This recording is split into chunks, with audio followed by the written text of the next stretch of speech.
नमस्कार, स्वागत है। झारखंड और देश दुनिया की बड़ी खबरों में 2 दिवसीय बंद शुरू का दिखा मिला जुला असर।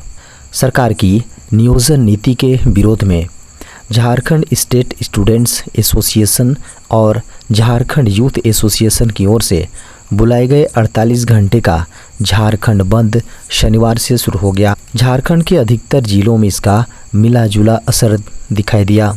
राजधानी रांची, हजारीबाग, रामगढ़, गिरिडीह, बोकारो, धनबाद, साहिबगंज सहित कई शहरों में बंद समर्थक सुबह से ही सड़कों पर उतरे, जबकि ज़्यादा असर लंबी दूरी के वाहनों पर पड़ा है। बंद समर्थक संगठनों की मांग है कि झारखंड में तीसरे और चौथे दर्जे की नौकरियों में 100% झारखंड वासियों के लिए आरक्षित किया जाए और जिन्हें झारखंडी माना जाए, जिनके पूर्वजों के नाम 1932 के जमीन सर्वे के कागजात यानी खतियान में दर्ज हों। पिछले 3 महीनों में यह तीसरी बार है जब इस मामले को लेकर छात्र संगठनों ने झारखंड बंद बुलाया है। झारखंड के गढ़वा में दर्दनाक हादसा, डैम में डूबने से 3 बच्चों की दर्दनाक मौत। झारखंड के गढ़वा से बड़ी खबर है। यहाँ डैम में डूबने से 3 बच्चों की मौत हो गई है। बताया गया है कि घटना की सूचना फौरन स्थानीय पुलिस को दी गई। मौके पर पहुंची पुलिस ने शव को कब्जे में लेकर छानबीन शुरू कर दी है। बता दें कि यह हादसा गढ़वा के बाभनी खांड डैम का है। खबरों को माने तो डैम में नहाने गए 3 बच्चों की डूबने से मौत हो गई है। डैम में डूबकर बच्चों की मौत के बाद परिजनों में कोहराम मच गया। परिजनों का रो रो कर बुरा हाल है। वहीं 3 बच्चों के डूबकर हुई मौत की खबर मिलते ही डैम के पास भारी भीड़ जमा हो गई। यहाँ तीनों मृत बच्चों के माता पिता सहित उनके तमाम परिवार के लोग जमा हुए। पूरा डैम परिसर परिजनों की चित्कार से दहल उठा। झारखंड सहित देश के इन राज्यों में जल्द पहुंचेगा मानसून।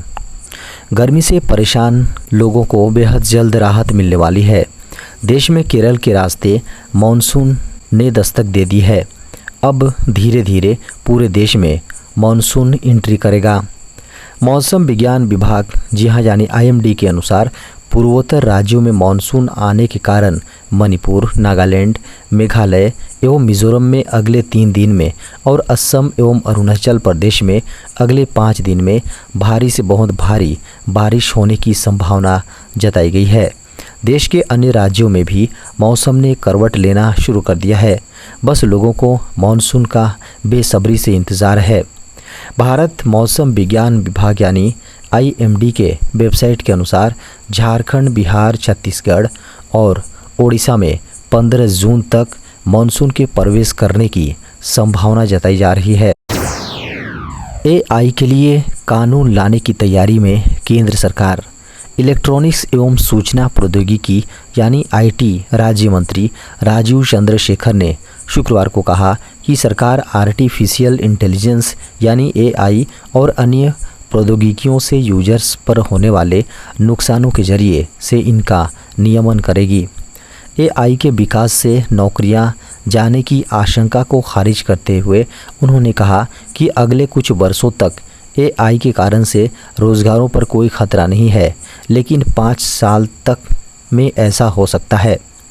उन्होंने कहा कि AI पर आधारित मंच ChatGPT का निर्माण करने वाली कंपनी OpenAI के संस्थापक सैम ऑल्टमैन की भारत यात्रा उभरती प्रौद्योगिकियों के क्षेत्र में भारत की क्षमता को महत्वपूर्ण रूप से इंगित करती है।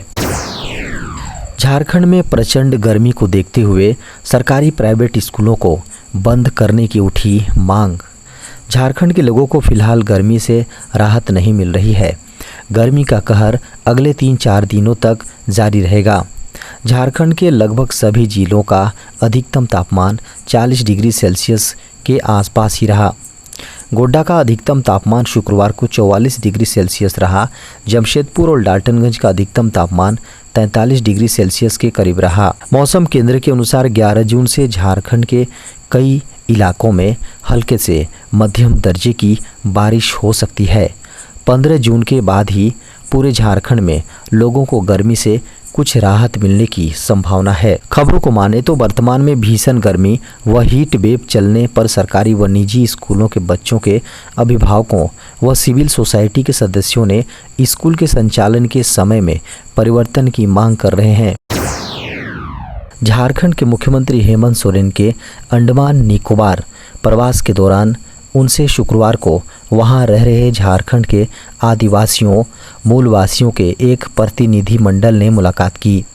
उन्होंने सीएम को अंडमान निकोबार द्वीप समूह में रोजगार और अन्य विषयों से संबंधित अनुभव को साझा किया। उन्होंने मुख्यमंत्री को बताया कि कई दशकों से झारखंड के अलग अलग क्षेत्रों से श्रमिक यहां मजदूरी करने आते रहे हैं। इनमें से कई अंडमान और निकोबार प्रशासन के पुनर्वास योजनाओं के तहत यहां बस चुके हैं। इनमें से अधिकतर श्रमिक निर्माण कार्य से जुड़े हैं। जल्द आने वाला है नीट का रिजल्ट। देश के टॉप मेडिकल कॉलेज के यूजी प्रोग्राम में दाखिला के लिए आयोजित होने वाली नीट यूजी का रिजल्ट जल्द जारी होने वाला है। नेशनल टेस्टिंग एजेंसी की ओर से नीट यूजी 2023 की आंसर की पहले ही जारी हो चुकी है।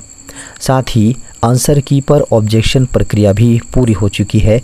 ऐसे में रिजल्ट की घोषणा कभी भी हो सकती है। नीट यूजी 2023 परीक्षा इस साल 7 मई 2023 को देश भर के विभिन्न परीक्षा केंद्रों पर आयोजित की गई थी। इस परीक्षा के लिए आंसर की 5 जून 2023 को जारी हुई और 6 जून तक ऑब्जेक्शन लिया गया। इस परीक्षा में शामिल होने वाले छात्रों को अब रिजल्ट का इंतज़ार है। नीट यूजी परीक्षा के माध्यम से केंद्रीय संस्थानों के साथ साथ विभिन्न राज्यों के मेडिकल कॉलेजों की ऑल इंडिया कोटा की आरक्षित सीटों पर नामांकन मिलता है। इन सीटों पर नामांकन के लिए मेडिकल काउंसिल कमेटी यानी एमसीसी की ओर से काउंसलिंग का आयोजन किया जाता है। मॉनसून और अल नीनो का असर तय करेगा आरबीआई का सफ़र। इस साल 2 चीज़ों के लिए प्रार्थना करना चाहिए। पहली, अच्छी बारिश हो और दूसरा, अल नीनो का कहर न हो। अगर ऐसा नहीं होता है तो भूल जाइए कि अगली नीतिगत बैंक बैठक में ब्याज दरें कम की जाएंगी। फिर आपको कुछ देर इंतज़ार करना पड़ेगा। ऊंची ब्याज दरों से राहत पाने के लिए इस साल मानसून का बेहतर होना बेहद ज़रूरी है। बता दें कि 2 दिन पहले आरबीआई एमपीसी ने लगातार दूसरी बार ब्याज दरों को स्थिर रखते हुए कोई बदलाव नहीं किया है। रेपो रेट 6.50% के साथ 6 साल के ऊपरी स्तर पर बना हुआ है। वैसे मौसम विभाग की ताज़ा रिपोर्ट के अनुसार मानसून भारत में प्रवेश कर चुका है। इससे नीति निर्माताओं को कुछ राहत मिली होगी। यदि देश भर में मानसून की बारिश अच्छी नहीं होती है और देश के कुछ इलाकों में बारिश कम या नहीं होने के कारण सूखे का सामना करना पड़ता है, तो इसका मतलब स्पष्ट हो सकता है नीति निर्माता टीम को ब्याज दरों में कटौती करनी पड़ सकती है।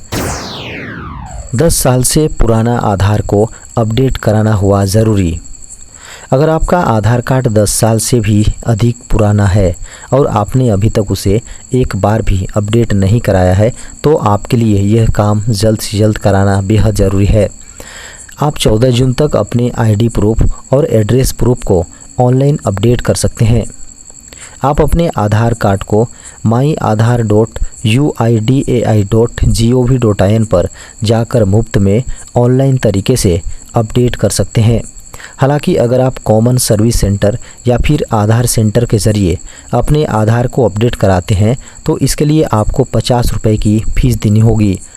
इसको लेकर UIDAI ने एक ट्वीट भी किया है। इस ट्वीट के अनुसार अगर आपका आधार 10 साल पहले जारी किया गया था और अभी तक अपडेट नहीं हुआ है तो अपने आधार कार्ड पर अपनी डेमोग्राफिक डिटेल ज़रूर अपडेट करें।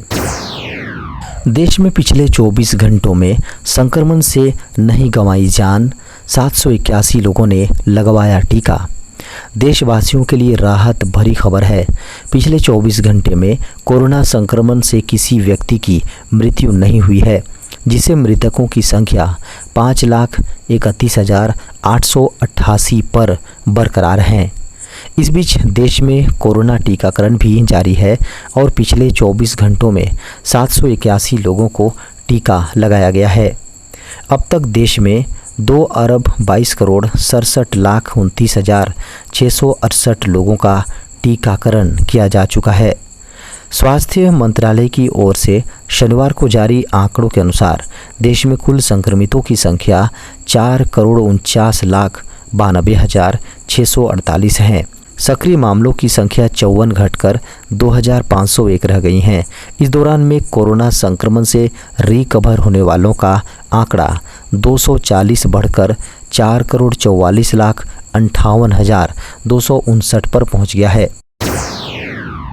पीएम मोदी की इस योजना का मुरीद हुआ WHO, कहा बचाई जा सकती है 4 लाख जिंदगियां। केंद्र की मोदी सरकार की एक स्कीम से 4 लाख लोगों की जान बच सकती है। ये दावा विश्व स्वास्थ्य संगठन यानी WHO ने की है। WHO ने मोदी सरकार के इस योजना की खूब तारीफ की है। मोदी सरकार की इस योजना का नाम जल जीवन मिशन है, जिस पर मोदी सरकार पूरी तरह से फोकस कर आगे बढ़ रही है। WHO ने इस योजना को लेकर कहा कि यदि भारत जल जीवन मिशन के तहत सार्वभौमिक ग्रामीण कवरेज प्राप्त करने में कामयाब होता है तो भारत डायरिया से लगभग 4 लाख मौतों को संभावित रूप से रोक सकता है। पेयजल और स्वच्छता मंत्रालय ने विश्व स्वास्थ्य संगठन से अनुरोध किया था कि भारत में सुरक्षित रूप से प्रबंधित पेयजल सेवाओं में वृद्धि के कारण संभावित स्वास्थ्य लाभ और संबंध लागत बचत का आकलन करने के लिए एक अध्ययन किया जाए, जिसके बाद अध्ययन में पाया गया कि अनुमान के अनुसार यदि जल जीवन मिशन पूरे भारत को सुरक्षित प्रबंधित पेयजल प्रदान करता है तो इसके परिणाम स्वरूप अतिसार रोग से होने वाली लगभग 4 लाख मौतों को टाला जा सकता है।